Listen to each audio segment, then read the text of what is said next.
All right, hello, Z Chow. So we are branching off, and this is going to be a new subject, a new topic that I do on my channel, which is talking comics, talking movies, talking cinema, talking anything that is entertainment that I like. And I'm trying to do a partnership with the channel Talk Nerdy to Me, the show, which I will link in the description. And we're hopefully going to be able to do a podcast soon. So before that happens, where we're going to be able to debate, talk about things that we like, we don't like. These guys have a lot of knowledge, just like I do, about things like DC, Marvel, Star Wars, etc. And yeah, we're gonna hopefully be able to do a collab.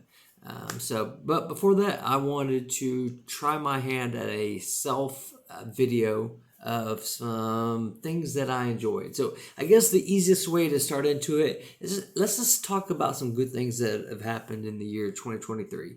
Since this year is past, what are some highlights when it comes to nerdy stuff, action stuff, comic stuff, movies? So number one, my favorite thing, the thing that defines me, the thing that I am known for. If you look at anything I post, people call me here in Vietnam, Batman. Yeah. So the new Batman movie, Robert Pattinson's Batman, is perfection. It rivals one of my favorite movies, comic book movies of all time.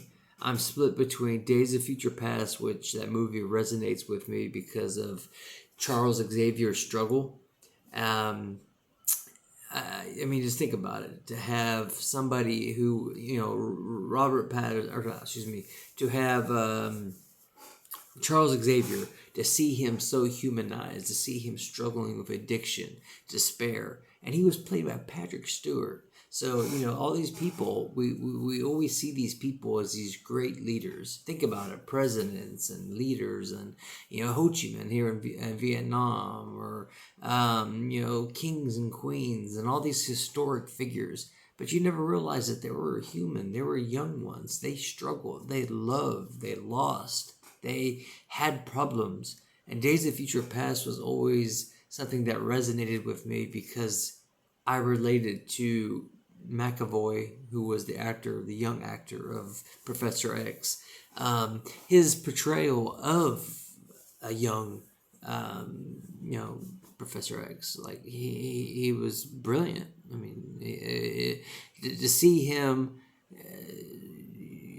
sink into despair, the addiction, taking the serum so he couldn't hear the voices, giving up. That he will eventually become this great man.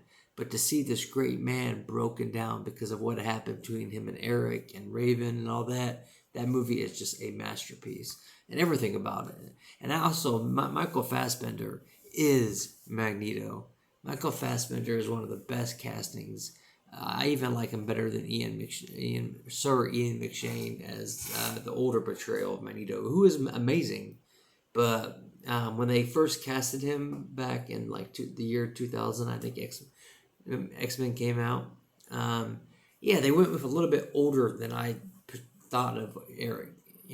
Most of us 90 kids, when we thought of Magneto, Pablo and the Ambassador and Slay, all them kind of, talked about in their show. You think of the broad shoulders, the strong, the gray hair, this, very, threatening presence. He has a very strong, he's dangerous.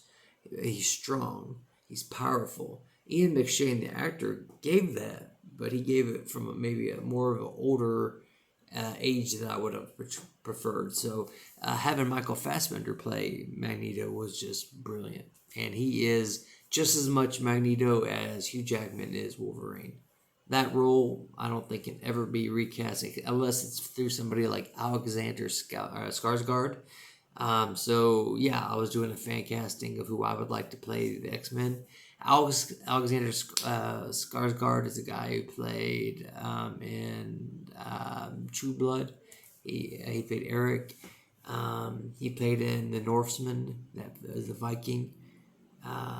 Also, Joel Kinnaman is somebody I thought about. but I think he'd make a good Cyclops. He played in Altered Carbon. He played Rick Flag. Great actors. But anyways, the new Batman movie, of course, was the highlight. Is the best thing to happen to comics and movies in the last couple years to me. I relate so much to how they portrayed Year Two Batman. Young age, we're about the same age. We are actually. Robert Pattinson is 1 year older than me. We kind of have the same introverted nature, except for he's just rich. I'm not. We both have to use a mask to survive. We both have to self-train and teach ourselves. We both rely on skills that a lot of people don't think that we have. So just the same way that no one thinks that Robert Pattinson's Bruce Wayne can be Batman, a lot of people don't think that I'm capable of doing things that I can, especially some of my co-workers who seem to think that I'm an idiot, despite the fact that if I wanted to, I could crush them in any debate: mathematics, analytics, philosophical psychology, anthropology, you name it. I would love to, but because of the humility and because you never let them know what you're capable of, I don't. But some people need to be knocked down a peg, and that'll be a video for a different term. But yeah, that Batman and I have a lot in common. And the movie's theme of young Bruce going from vengeance to a symbol of hope was just brilliant. It was brilliant. Batman is vengeance, yes. He that's even his famous, line. I am the night. I am vengeance by Conroy, the famous actor on the animated show. But Batman is more than just vengeance. He's more than just. He's not the Punisher. Vengeance is like the Punisher. He's more of a hero who uses fear. Vengeance is part of a tool that he uses, but that's not what he stands for. He does inspire. And by the end of the movie, with the red flare as he leads the people out, spoiler, from the flooded tunnel, to show him in the helicopter scene as the girl grabs onto his armor. If you remember in that movie, the new Batman movie, there's 2 scenes of him with civilians. There was one in the subway station when he saves that gentleman who gets attacked by the thugs, and the guy's like, "Don't hurt me," because there's this guy in this Batman suit who just beat up like 10 thugs, right? And Batman just looks at him and then looks up at the signal. And by the end of the movie, he's carrying this girl, and just as she's getting ready to be airlifted up, she grabs onto his armor. And he looks up at the sky, and he realizes that, hey, I have to be more than just vengeance, because all I'm doing is inspiring, my villains to do the same. You have to be more than just punishment, or you're the Punisher. That's always been an interesting dynamic of Batman, because there wouldn't be things like the Joker or Penguins or Mr. Freeze's if not for Batman. Batman creates his own villains by the fact that he creates these alternate egos. That's always been one of the dynamics and themes throughout his whole comic runs, throughout many of his stories, is that by there being a Batman creates a need for there to be the villain. So yeah, that was definitely a highlight of something that I really, really thought was amazing. Next was Top Gun Maverick. My God. Talk about the perfect sequel that we never saw coming. Tom Cruise is a gem. He is the last true action hero or actor in Hollywood. Perfection, doing his own stunts. As a somebody who has a deep love of jets, seeing the F-18 was really amazing.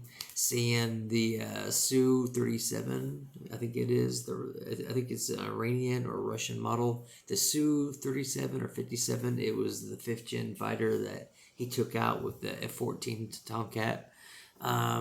I could pick apart that movie in a lot of different ways. For example, what's he say? I'm going to split the springs. So that's when you cut out one of the engines and then it flips it. I've watched a couple podcasts. They say that's actually you would actually stall out your plane. That maneuver would be like a 1 in a million kind of shot. Not to quote Star Wars. What does he say? I'm splitting the throttle or something like that.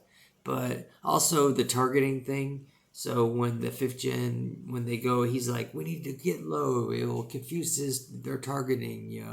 That's not true. Most of those missiles would be either infrared, so they would either guide onto the heat signature of the F-14, or they'll be laser guided. So it wouldn't matter if there was terrain. Those things would be laser. If it was a nose mounted, say it was a sidewinder, or there's different kinds of missiles, but it's just to say it's a heat-seeking one, right? Yes, the flares would block it, but if it's a laser-guided one, which is like the new technology, flares aren't going to stop that because it's not locked on. It's laser-guided, infrared. There's all kinds of different technologies that they can use besides just heat-seeking missiles. Also, the maneuver when the fifth-gen jet does the thrust vectoring. So that's when these new planes like the F-22 Raptor and some of the other ones, they have their thrustings can move. They could pull off these high G maneuvers where they can almost at incredible speeds be able to just turn at a dime. Well, in the one scene on Top Gun, Maverick takes the shot, right?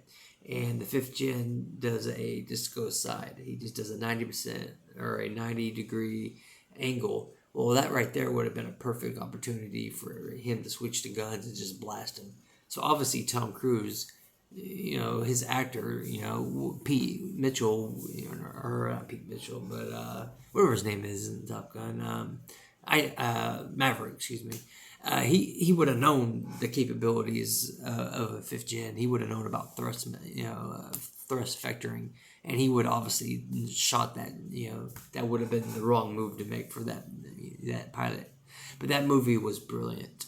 There was no political infighting. There was no division between this or that. There was no messaging. It was just a love letter to military, love letter to fighter pilots, love letter to the Navy, and a love letter to Top Gun. And every character on that, Bob and Hangman, they're all as memorable as, Iceman, Val Kilmer, and Goose, and seeing that Iceman scene with Val Kilmer, who has had throat cancer, that actually really did bring me to tears. Val Kilmer will always be a hero of mine ever since the Ghost in the Darkness, which was when he hunted the lions, when he played Batman. Even though he's obviously not my Batman, he's still a good Batman. Batman Forever will always be a movie that I think that had a lot of potential, that could have been amazing. Still is great, but obviously they should have kept the original actor. But that's a story for a different time. What are some other things that stick out to me when it comes to just nerdy comics, movies? The new Avatar, Way of the Water, I wasn't blown away by. It was okay for the spectacle, but what I did like was Thor, Love and Thunder. It got so much hate, but me and a certain somebody, we loved it. The idea of having we call it Lady Thor and Eat My Hammer, for a relationship or a couple or something, not all movies have to be perfect. Some of them could just be fun, and that's what we put this category into. It was an idea of having, it's like a boyfriend, girlfriend, having fun, laughing, but the love aspect of it, and Christian Bale's portrayal of Gore, the God Slayer. We had a lot of fun with that movie, and same with, there was another one. What was the other one that a lot of people hated? The Flash for me. The Flash is another top one of my movies. I will never understand the hate that The Flash got. The Flash is excellent movie. I put it behind, so maybe Batman, Top Gun Maverick, and then The Flash. I mean, literally, we saw. Are you serious? We saw Batman, the the original Batman. And don't give me Christian Bale's Batman, or don't tell me that Christian Bale is Batman. Don't tell me that Ben Affleck is Batman. I mean, they're good Batmans, but the true Batman is always going to be the original. Batman Returns and Batman, what was it, 89? And seeing him back in the role, his neck turn, his uncanny neck turn. Did you know that? Hold on one second. I want to show you something. I want to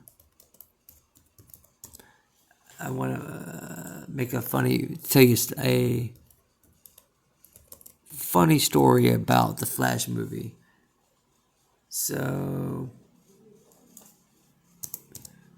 when they were making the Flash movie, okay?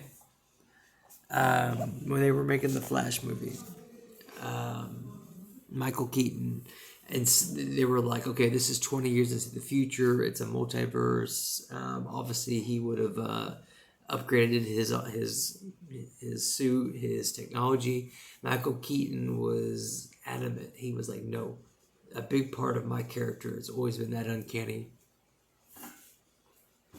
He can't turn his neck, his suit, and his whole fighting style was based off that. If you watch on Batman Returns or the Batman, the Flash, he doesn't turn his neck. That is just part of who he is, and he insisted on the writers, the directors, the producers that he would not do the film if they changed that. And because of that, we got to see him, Michael Keaton, come back as Batman, with General Zod. Which Man of Steel is a masterpiece. I'll never understand why you people hate it, who do hate it. It is a movie that more and more people who watch it start to realize how good it was, how ahead of its time it was. Same with Batman vs. Superman, the Ultimate Edition. So much better than the stuff that Marvel is putting out. These childish, formulaic kind of things, in my opinion.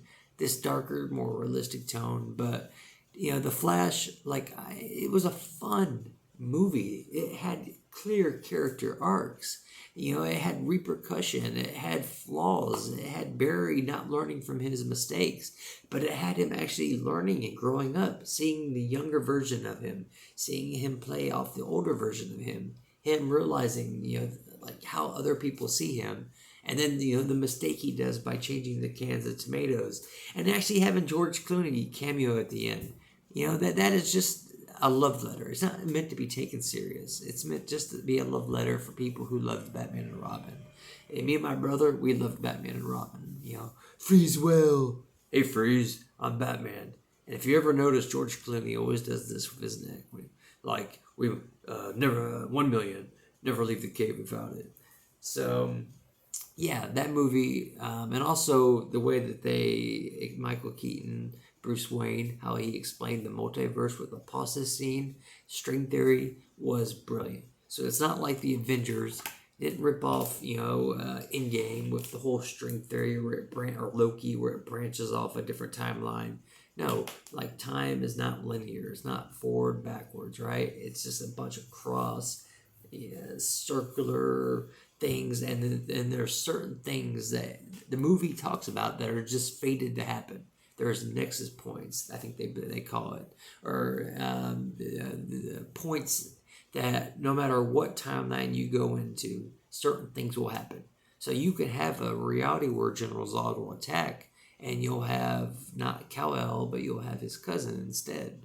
But in that timeline, Batman has to die, and he even says that no matter what they tried to do, he dies, and his dying words is maybe in a different time.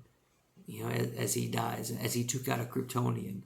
Keep that in mind. Michael Keaton's Batman took out that huge Kryptonian in under 10 seconds.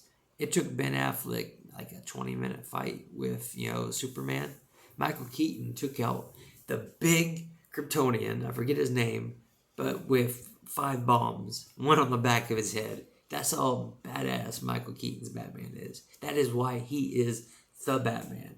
That's why Robert Pattinson, even though is who I relate to the most, is vengeance. He encapsulates vengeance, but Michael Keaton is the whole, I want you to tell your friends about me. I'm Batman. And Ben Affleck did an amazing job in Batman vs. Superman as a jaded older Batman. And in Justice League, the older Zack Snyder cut. But yeah, The Flash, though, I loved it. There's so many things. I'm going to do a separate video about The Flash because there's so much hate on that movie, and I've rewatched it, and that movie is just great. It's great. We got a little bit of everything. You got to see a swan song for Ben Affleck's take on Batman. You saw Michael Keaton. What more do you need? And his fight scene against the Spetsnaz soldiers, that were in that tunnel, that is just as good as the warehouse scene in Batman vs. Superman. He's using his batarangs, boom, boom, boom, his cape to block the bullets. He's using tape measures and using a mobile, Nokia phone. Like, just so many little attentions to details, right? But his gear, his fight style, the cinematography, everything about that. And everybody makes fun of the way that the Flash runs, but you think about it. If you're running faster than light, the perception of how you would be doing that would be warped. People make fun of the CGI, but he was in the Speed Force. So who's to say that the Speed Force wouldn't look like that? The Speed Force wouldn't be like a mirror dimension. It's okay to do it in Doctor Strange, but you complain about it in the Flash. So yeah, we'll talk more about that in a part 2, but we'll stop now at the 22-minute. So anyways, this is my first take on a Talk Nerdy to Me style. So Indy's Atticus's X is Talk Nerdy to Me contribution. But yeah, this is a sneak peek about the kind of stuff I'm going to be talking about with the channel Talk Nerdy to Me, the show, the Ambassador, Slay, Christina, Pablo. I did a video before them on my channel linking to them. Please go see their channel. Please visit them, give them some support. They are excellent, and I'll link them in the description below and tell them that Atticus sent you. And we're going to be doing a collab together soon. So anyways, The Flash is good. Michael Keaton is the true Batman.